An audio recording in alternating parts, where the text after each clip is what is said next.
having kids is such an important decision.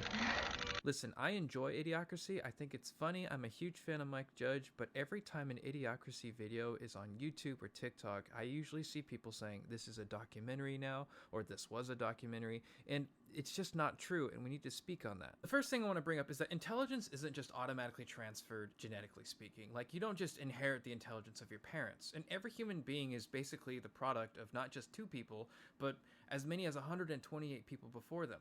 And you'll see this so many times with first-time parents where they make the mistake of assuming that their child is an automatic imprintment of them and their spouse.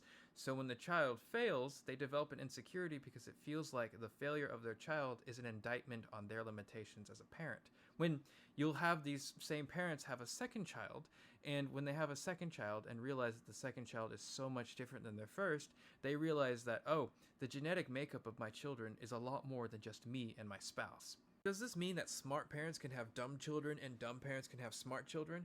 Yes and no, because the intelligence and the sense of discipline and the rate of success for your children does depend on how you raise them, but also understand that intelligence is varied and highly contextual. You can take someone like me and put me in an environment that I'm not used to or suited for, and I'm not going to do very well. I am going to be effectively dumb. But you can take someone who is incredibly smart and you put them in the right environment where they can find success, and everyone will agree that they are a smart person. There's also the fact that we need to understand that intelligence does not indicate success, nor does success indicate intelligence. Because highly intelligent people, well, they often find themselves bored or they are misanthropic. They don't like to be around people.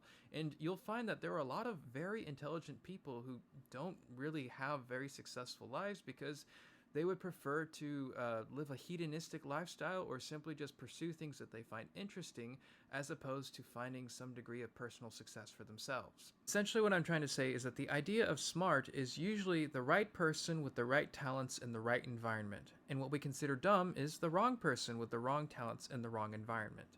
And oftentimes what we misunderstand about intelligence is that if we don't put people in the right environment, then we often don't see them for their talents because they're just not in the right place to use them. We also need to understand that usually the smartest thing that you can do is to defer your decision-making skills to experts who know more about a subject than you do. And this can happen for any subject.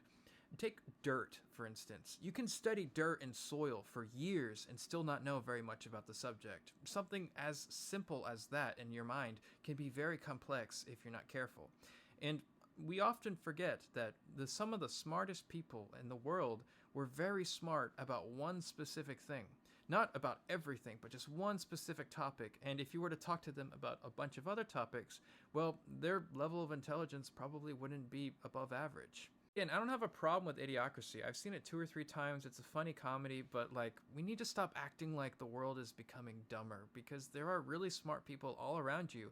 Just oftentimes you'll find that they are very talented in certain things, and you need to figure out what those things are.